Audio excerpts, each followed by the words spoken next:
Well, thank you so much. Well, we were here right at this on the spot here at Vakaloa when the eruption happened. Before the first bang, we were here at Vakaloa. So, we opened the curtain, had a look out, and we seen the water just going out, and then waves starts to come in. Then we went back out, got bigger and bigger. I had to call my husband to pick me up to save me. So by the time my husband came in, I really had to run out for my life. But I'll pass it on to my husband. He knows the story. Marianne, she called me to come and pick her up. She just said that she's having difficulties breathing, and then she said that the sea is it's weird. So when I came, as soon as I left the house, we just seen that there was a big ash cloud, a white one, with the volcano, and then we just came to the graveyard. As soon as I seen the ocean, I've never seen the ocean like that in my life. The wave was already started to come on the road, and I seen just more and more of the oceans ready to come in. So I was a bit scared to pick up my wife, so I went down close to Vakaloa and I went to scream for her, and then I had no response, and then my kids were crying, "Oh, we're not leaving, Dad. We need Mum to come with us." So I just asked them just to get in the car, and we left. But through the grace of the Lord, she walked out of Vakaloa, and then we just waited for her, and then we took off. So we took off to Kanukpolu, and that's where the first bang, we heard the volcano exploded. As soon as we got to Kanukpolu, the people were just looking and they were just smiling, and I just said to them, the ocean's already it's already coming. It's hake, the tahi's hake in Vakaloa. And my wife is screaming in English, "Tsunami, everyone, tsunami, get out, get out." Yeah, so I think, well, people were just living their daily life, really. They didn't even know that the sea was coming. Like, they didn't know there's a tsunami. This is before the bang. Yeah, the first house so our next door neighbor, they were just, an old man just sitting in front. And we had to shout out, "Tsunami, get out, get out," So, as we went along the whole village of Kanokupolu, really nobody knew that there was a wave coming. In every household that was on the road, like, we just shouted out, "Tsunami, tsunami, get to higher ground." And it was just it was very shocking for us to see it, and to experience that moment. But we just thank God that, He led us. Even though the siren didn't work, but, sent us as a siren for our village, to inform people on the road. They were even just standing in the corner stores, just buying, and, we thank God we're still here, really. So it was the third house that we actually shouted out "Tsunami." That's when the first bang. So that's the first bang, and then every house after that we just stood and we just. So really, we just tried to evacuate everybody because we knew that there was a tsunami coming, a bigger one, because we seen the water coming onto our shore and onto the road, and that's when we ran out.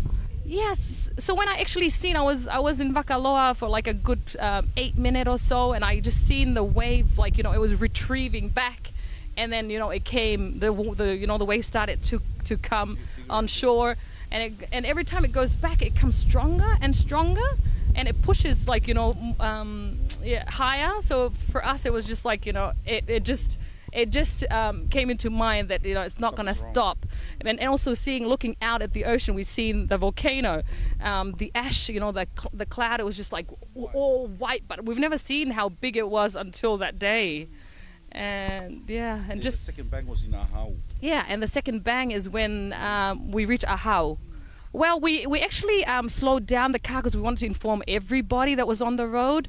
And we've seen people, driving past us. And then when we got to Kolovai, we seen a family running for their life. It was a mother and 6 kids with 2 newborn babies. And she was running and saying, "Stop, stop." And I shout to my husband, I said, "John, stop the car."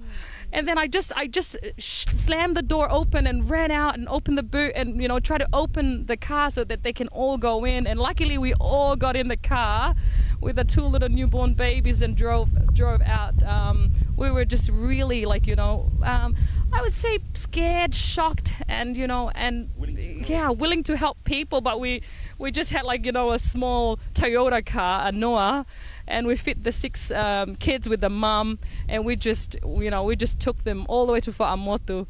And we were shouting out tsunami all the way to Matahau, trying to let people know, and the big bang. Even putting a post on Facebook as well. Yeah. To let everybody that there is. They still has internet. We put up tsunami, we just said like, God, please help Tonga.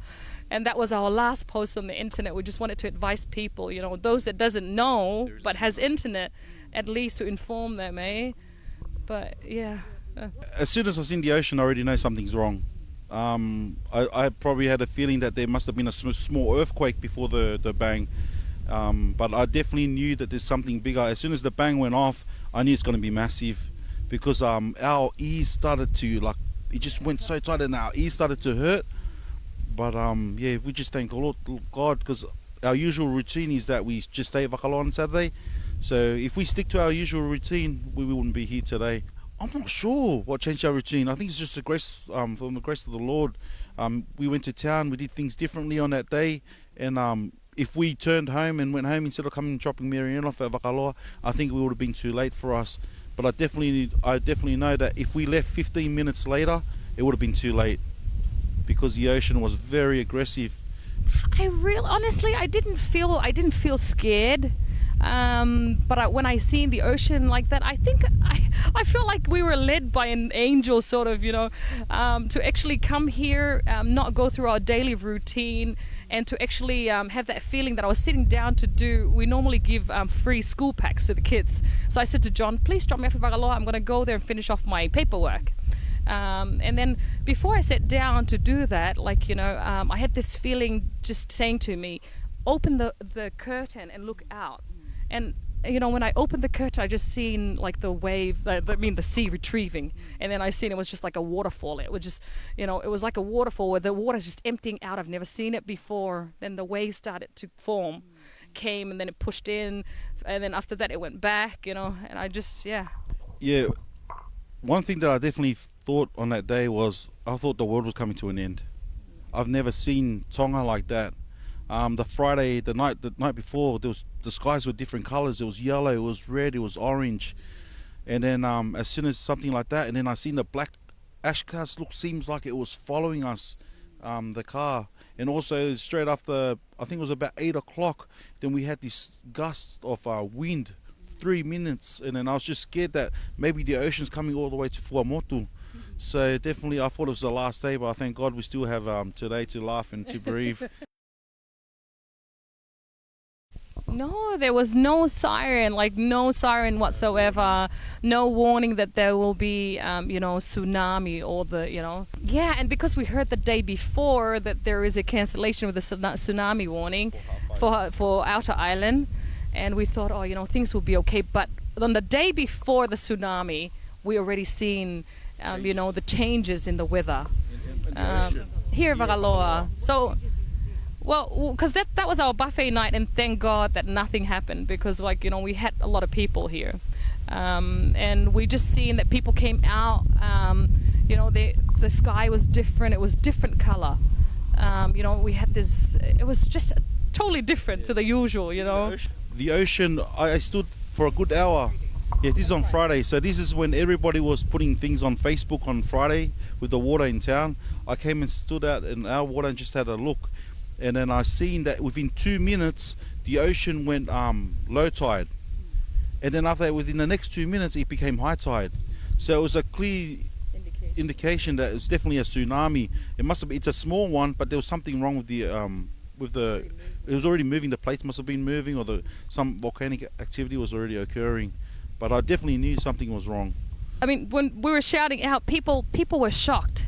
But I think the confirmation to them is when the first bang came, and we were serious. We were just as loud as we can to inform them, and and John was shouting to the right, I was shouting to the left, and we just Tongan and English, and just trying for them to understand that the water, the seawater has actually come onto the road. We've seen it, Everybody, like, people were just, getting up and run, and and I heard some of them saying, "Oh, kids, come," And we were so happy, coming on Sunday, despite the loss of, the destruction of the properties, but how happy we were just to see people, they were so happy, thanking us, thanking us and saying thank you for informing us and saving our life. And I said, thank the man up there, he used us as the alarm.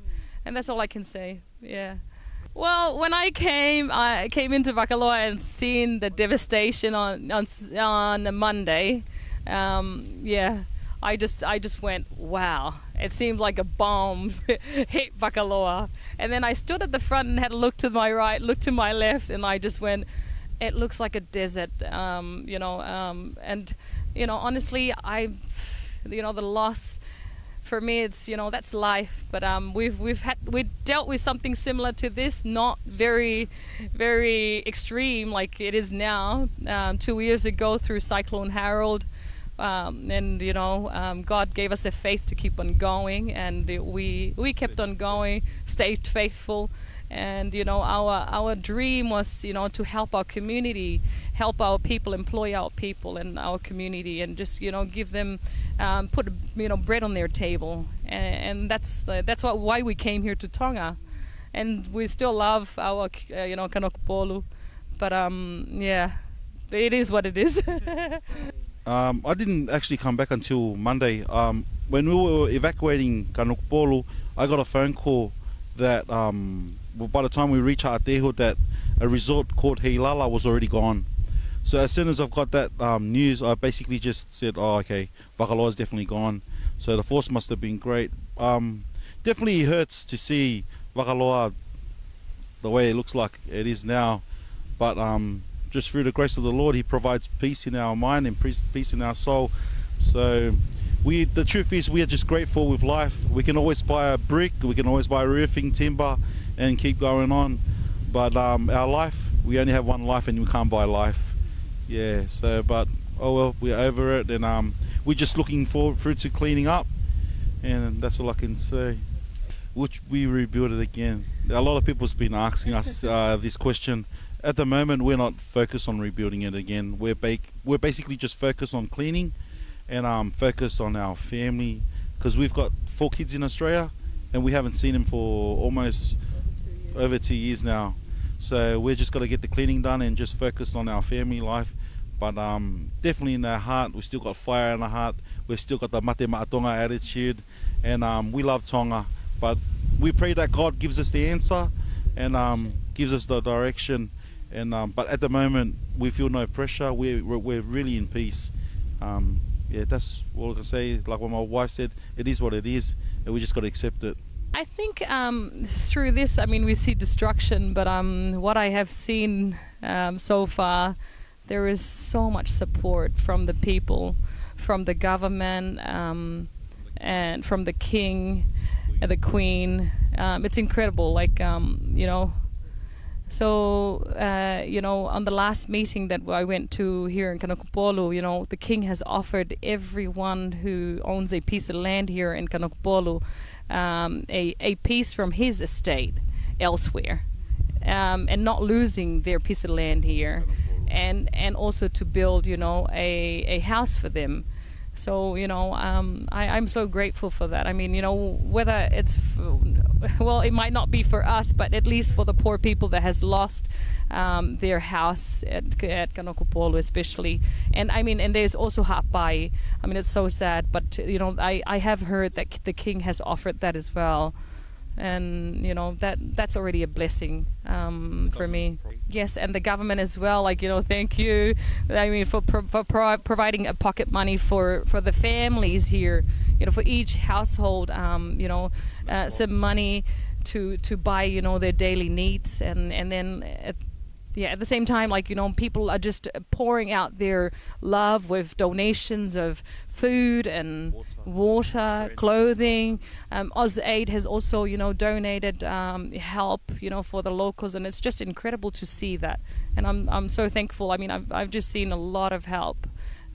With water tanks, and despite not having electricity at the moment, also no running water here in Kanokupolo, but people are already donating a lot, for just the daily needs, really. What we're looking at now is just living day by day. And there's no need for us to look further on to to monthly or yearly base. No, I don't think I think that's too far to walk, eh? But once I think we achieve and move onwards with our daily needs, I think, and then people working together as a community, will be able to clean up in no time, and then we can then decide, which path to take. This is the third time. That we got. We had Cyclone Gita. We didn't lose everything. Lost roofing, and yeah. And Cyclone Harold, we lost the whole, yeah. A lot. And then now this one now it's just everything just no